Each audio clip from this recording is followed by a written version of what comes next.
लेह में हुई हिंसा के बाद वहां पे अब जानकारियां इकट्ठी की जा रही है कि आखिर इस हिंसा के पीछे क्या कोई था। लेकिन इस बीच में बीजेपी दफ्तर को भी उपद्रवियों ने निशाने पर लिया और उसे खाक कर दिया। आमिर की एक रिपोर्ट दिखाते हैं। पूर्ण राज्य की मांग को लेकर के जिस तरह से उपद्रव किया गया, यहां पर दंगा भड़काने की कोशिश और दंगा भड़काया गया, वो ग्राउंड जीरो जहां पर सब कुछ हुआ, न्यूज स्टेशन वहां पहुंच चुका है। लेह में इस समय मौजूद हैं और वो सच्चाई आपको हम तस्वीरों के जरिए दिखाने जा रहे हैं। सबसे पहले तो आपको दिखाते हैं कि किस तरह से यहाँ वाहनों को निशाना बनाया गया।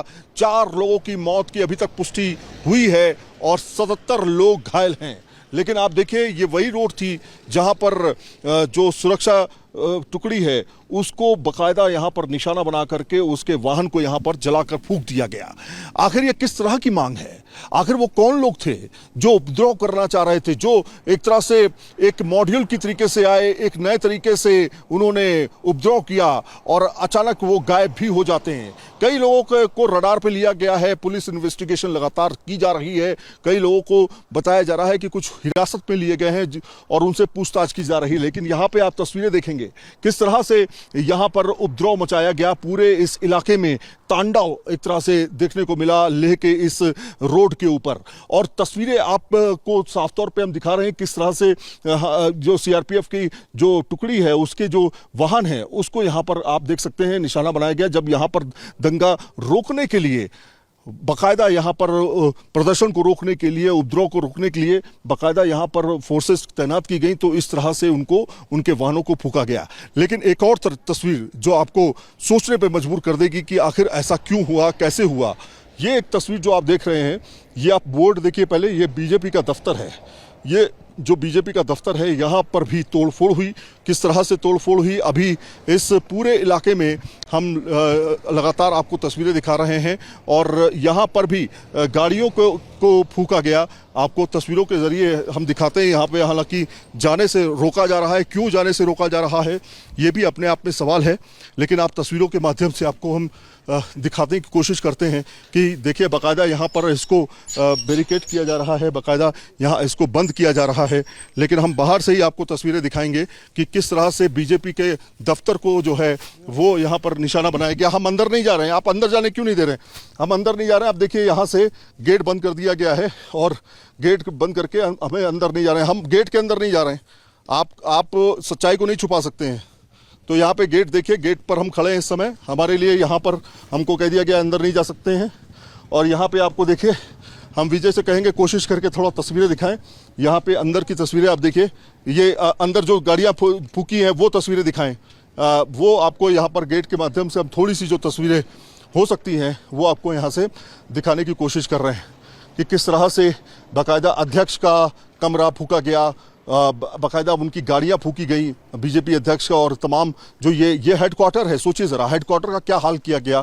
एक पार्टी से किसी को क्या दिक्कत हो सकती है, किसी को क्या परेशानी हो सकती है, वो दफ्तर जो है पूरी तरीके से यहाँ पर फूंक दिया गया है। आप देखिए यहाँ पर बाकायदा बैरिकेड कर दिया जा रहा है, जाल बिछाया जा रहा है और जाल बिछा करके यहाँ से किसी को अंदर जाने की फिलहाल इजाज़त नहीं है। वो जले हुए कुर्सियों के निशान वो आप यहाँ पर देख सकते हैं। ये आप देखिए झंडे का निशान यहाँ पर देखिए, बीजेपी का झंडा यहाँ पर देखिए। तमाम कुर्सियों को यहाँ पे जला दिया गया। ये बोर्ड था यहाँ पर बीजेपी का, वो यहाँ पर जला दिया गया। तो इस तरह से आप देखिए कमरे से कमरे लेकर के फूंक दिए गए यहाँ पर। और ये बीजेपी लद्दाख का हेडक्वार्टर है। आप पीछे तस्वीरें एक बार फिर से दिखाऊंगा। बीजेपी लद्दाख का हेडक्वार्टर है। ज़रा हेडक्वार्टर के ऊपर तस्वीर दिखाइए जहाँ पर कमल का फूल है, वहाँ पर बीजेपी लद्दाख लिखा हुआ है। तो इस तरह से बाकायदा वो लोग कौन थे? सोनम वांगचुक कह रहे हैं, जो कि अपने आप को पर्यावरणविद कहते हैं कि हम वातावरण को बेहतर करने की कोशिश करते हैं। वो कई समय से, काफ़ी लंबे समय से वो यहाँ पर लगातार जो है वो शांतिपूर्वक प्रदर्शन कर रहे थे। लेकिन आखिर ऐसा क्या हुआ कि एक उग्र भीड़ जो है वो पूरे इलाके को फूंक देती है। तो न्यूज़ नेशन आपको ग्राउंड से पहुंच करके सच्चाई दिखा रहा है, सच्चाई बता रहा है, ताकि आप समझें कि किस तरह से षड्यंत्र रचा गया इस पूरे इलाके में और एक शांतिपूर्वक प्रदर्शन को कैसे हाईजैक किया गया। क्या ये हाईजैक किया गया या पहले से ही सोची समझी एक साजिश थी कि इस तारीख को इतने बजे ऐसे करेंगे और अचानक भीड़ जो है उपद्रव करने लगेगी। मांग तो 2019 के बाद से आ रही है, लेकिन अचानक ये ऐसे क्या हो गया? क्योंकि आप देखिए, आस पड़ोसी मुल्क, खासतौर पे नेपाल की बात करें, नेपाल में किस तरह के हालात रहे हैं वो भी किसी से छुपा नहीं है। बांग्लादेश में किस तरह के हालात रहे हैं, पाकिस्तान में किस तरह के हालात रहे हैं, श्रीलंका में किस तरह के हालात रहे हैं, वो किसी से छुपा नहीं है।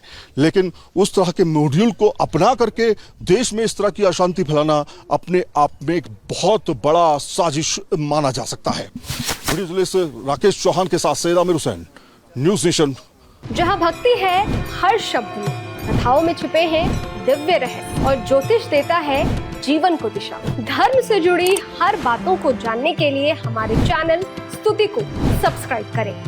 चैनल पर जाने के लिए इस लिंक पर क्लिक करें।